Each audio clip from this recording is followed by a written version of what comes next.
साथियों नमस्कार, स्वागत है आप सभी का आपके अपने चैनल पर।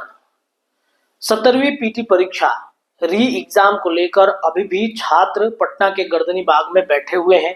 पिछले 1.5 महीने से ये छात्र अपनी मांग को लेकर अलग अलग जो कार्यालय हैं, भारतीय जनता पार्टी, जनता दल यूनाइटेड, राष्ट्रीय जनता दल या प्रशांत किशोर, उन कार्यालयों का चक्कर लगा चुके हैं। अभी तक इनको सुनने वाला कोई नहीं है। आयोग ने पहले ही स्पष्टीकरण दे दिया, पीटी का रिजल्ट जारी कर दिया और उसमें कहा कि छात्र जो है वो नॉन सीरियस है। छात्रों ने सही प्रश्न का जो जवाब है वो नहीं दिया है, कई प्रश्न के गलत जवाब उन्होंने दे दिए हैं। तो छात्र जो है वो सीरियस नहीं है, ये आरोप आयोग की तरफ से लगाए गए। अब मेंस की तैयारी को लेकर के उन्होंने स्पष्टीकरण कर दिया है कि मेंस की तैयारी छात्र करें। इसके अलावा मेंस की परीक्षा अप्रैल तक होने की संभावनाएं जताई जा रही है। बावजूद इसके कई छात्र अब भी ये उम्मीद, एक आस लगा करके बैठे हुए हैं कि शायद बीपीएससी या फिर जो सुप्रीम कोर्ट और हाई कोर्ट में मामला चल रहा है वो उस पर सुनवाई होगी तो हमें न्याय मिलेगा। आपने देखा 2-3 दिन पहले कैसे सड़कों को अभ्यर्थियों ने पूरे तरीके से जाम कर दिया। गर्दनी बाग से लेकर बीपीएससी दफ्तर तक 1.5-2 घंटे 3 घंटे तक पूरा जो एक तरीके से कहें तो अभ्यर्थियों ने अपने मांग को लेकर के सड़कों को जाम किया था। पूरा प्रकरण हमने आपको दिखाया। पीटी की परीक्षा को रद्द करने की मांग लगातार की जा रही है, आयोग झुकने को तैयार नहीं है। इसके अलावा आपने देखा कि सुप्रीम कोर्ट में कल मनु भाई परमार को लेकर के एक याचिका दायर की गई है उनकी बहाली पर। इसके अलावा जहां 17वीं पीटी की बात पेपर लीक की चल रही है, आयोग के दफ्तर के चक्कर लगातार अभ्यर्थी लगा रहे हैं, तो वहीं ईओयू के तरफ से एक बड़ा खुलासा हुआ है।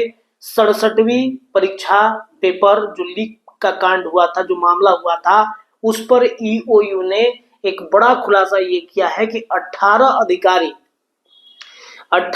अधिकारी इसमें संलिप्त हैं और वो अलग अलग जिलों में एसडीएम एसडीओ के पद पर वो तैनात भी हैं। ये मतलब विचित्र तस्वीर है बीपीएससी की, बिहार की, जहां पर पेपर लीक करा करके, सेटिंग करके कितने छात्रों के हक मार करके आज नौकरी कर रहे हैं। ईओयू ने बड़ा खुलासा ये किया है कि 67वीं पीटी की जो परीक्षा हुई, माफ कीजिएगा, 67वीं बीपीएससी का जो मामला है पेपर लीक का, उसमें 18 अधिकारी जो है वो शामिल हैं। दैनिक भास्कर के हवाले से हम आपको ये खबर बता रहे हैं, आप खुद भी देखिए, आपके स्क्रीन पर दैनिक भास्कर ने जो खबर छापी है वो आपके स्क्रीन पर चल रहा है। उसमें ये लिखा गया है कि 67वीं बीपीएससी पेपर लीक मामले में ईओयू की जांच अब 18 अफसरों पर जाकर के टिक गई है। ये सभी डीएसपी, एसडीएम और अन्य प्रशासनिक अधिकारी हैं। इनका चयन आयोग से हुआ है। ईओयू ने बीपीएससी से इन अधिकारियों की प्रारंभिक परीक्षा का रिजल्ट, मुख्य परीक्षा की उत्तर पुस्तिका और साक्षात्कार का अंक मंगाया है और उसकी जांच की है। ईओयू को इन लोगों की बहाली में संदेह हुआ। अब इन अधिकारियों की हैंडराइटिंग का नमूना एफएसएल ने लिया है। हैरत की बात यह है कि जिन अधिकारियों के खिलाफ जांच चल रही है, इनमें से अधिकांश अलग अलग जिलों में एसडीएम और डीएसपी के पद पर तैनात हैं। दरअसल पूरे मामले की जांच के क्रम में डीएसपी रंजीत रजक की गिरफ्तारी हुई थी। पूछताछ में रंजीत रजक ने बीपीएससी सहित कई परीक्षाओं में बड़ी धांधली की बात को स्वीकारा है।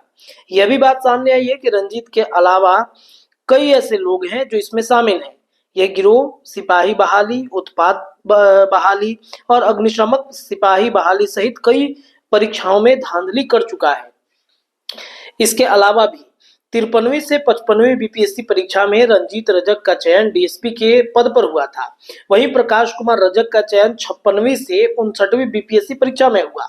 इसमें रंजीत रजक दोबारा चयनित हुआ। रंजीत रजक और प्रकाश रंजक आपस में भाई है। रंजीत पर 2 विभागीय कार्रवाई चल रही है। प्रकाश रजक अभी पूर्वी चंपारण में चिकाय में डीसीएलआर है। 56वीं से 59वीं बीपीएससी में अनिल कुमार और राकेश कुमार रंजन का भी चयन हुआ। दोनों आपस में मौसेरे भाई हैं।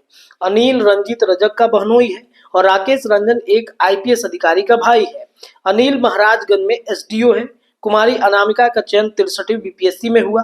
अनामिका के पति बीपीएससी के सेक्शन ऑफिसर हैं। इसके अलावा अगर आप देखेंगे रंजीत रजक का चार्जशीट, इसके बाद भी उसने गया डीएसपी आय से अधिक का संपत्ति का मामला भी है। 2012 की बातचीत की जाए तो एसएससी प्रश्न पत्र लीक मामले में रंजीत रजक का नाम आया। उस समय भागलपुर का राजेश भी गिरफ्तार हुआ। राजेश बाद में कृषि विभाग में सहायक नियुक्ति हुआ। वहीं रंजीत 53वीं से 56वीं डीएसपी बन गया। इन दोनों मामले में चार्जशीटेड है। रंजीत के बीपीएससी की परीक्षा में चयनित होने के बाद ईओयू ने आपत्ति जताई। हालांकि उसे डीएसपी के रूप में बहाल कर दिया गया। इसकी बहाली में 2 साल का विलंब हुआ। मालूम हो कि रंजीत रजक पर आय से अधिक संपत्ति का भी केस चल रहा है। अब अगर देखा जाए कि जिन 18 डीएसपी और एसडीएम की जांच चल रही है, उनकी मुख्य परीक्षा की कॉपी में धांधली की आशंका है। अधिकांश के उत्तर अधिकारियों के हेडलाइन का नमूना जो है वो लिया गया है। 67वीं बीपीएससी पीटी परीक्षा के प्रश्न पत्र लीक मामले में 9 मई 2022 को केस दर्ज हुआ था। ईओयू को हैंडराइटिंग का नमूना लेने में 2.5 साल का वक्त लग गया। अब भी पुलिस रिपोर्ट का इंतजार कर रही है। इधर डीएसपी रंजीत रजक साक्ष्य के अभाव में आरोप से मुक्त हो गया है।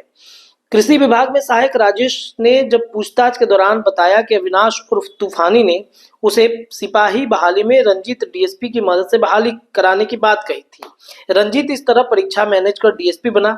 डीएसपी में बहाली के बाद रंजीत कई सालों तक सिपाही भर्ती बोर्ड में पदस्थापित था।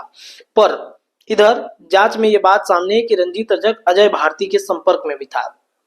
इसके अलावा एक और बड़ी बात है कि एक पार्टी के पूर्व अध्यक्ष के दोनों बेटे चयनित हैं। 56वीं से 59वीं बीपीएससी में अमित कुमार और अनिल कुमार का भी चयन हुआ है। दोनों के पिता एक क्षेत्रीय पार्टी के पूर्व प्रदेश अध्यक्ष हैं। दोनों के प्रारंभिक परीक्षा का रिजल्ट, मुख्य परीक्षा की उत्तर पुस्तिका और साक्षात्कार का अंक ईओयू ने जांच के लिए आयोग से मांगा है। फिलहाल अनिल एसडीएम है और अमित इमामगंज में एसडीपीओ के पद पर तैनात है। सितंबर में उसकी पोस्टिंग हुई थी। ये स्थिति इस वक्त बीपीएससी से चयनित अभ्यर्थियों के बाद जो पेपर लीक की घटना सामने आई है, ईओयू ने खुलासा किया है कि 18 जो ऐसे अधिकारी हैं जो रडार पर हैं, उनके हेडराइटिंग का नमूना, उनके जो इंटरव्यू हुए हैं उसमें कितना अंक मिला है, क्या प्रोसेस हुआ है, उसको लेकर के ईओयू ने एफएसएल को जांच के लिए भेजा है।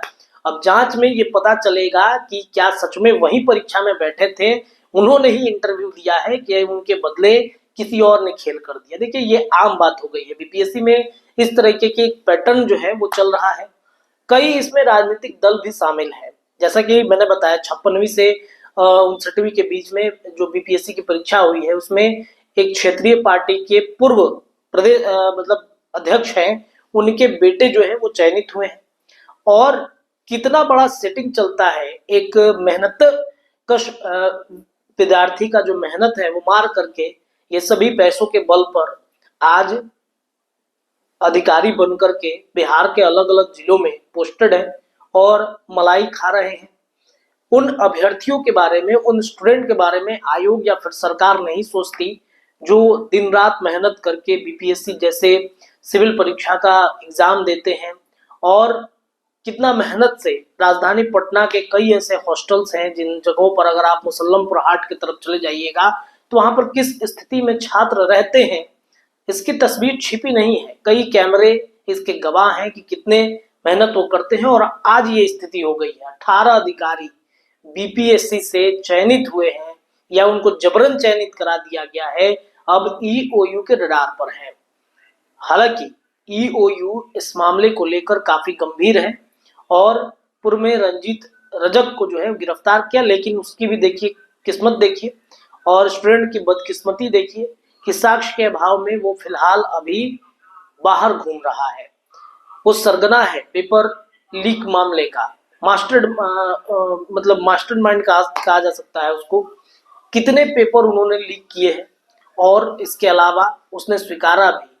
दरोगा की बहाली हो, अग्निशामक विभाग की बहाली हो, कृषि विभाग की बहाली हो, सिपाही की बहाली हो, इन कई बहाली में उसने पेपर लीक कराए हैं और इसका उसने स्वीकारता भी कर लिया है। ये स्थिति बिहार में बन गई है। हालांकि ये जांच कर रहा है, कुछ ना कुछ पॉजिटिव रिजल्ट ही आएगा, लेकिन 70वीं पीटी का क्या होगा, इससे जुड़ी जो अपडेट होगी, जो खबर होगी, हम आपको बताएंगे। फिलहाल के लिए इतना ही। जुड़े रहिए अपने चैनल पर, अपने राय आप रख सकते हैं। चैनल पर नए हैं तो चैनल को सब्सक्राइब जरूर कर लीजिएगा। बहुत बहुत धन्यवाद।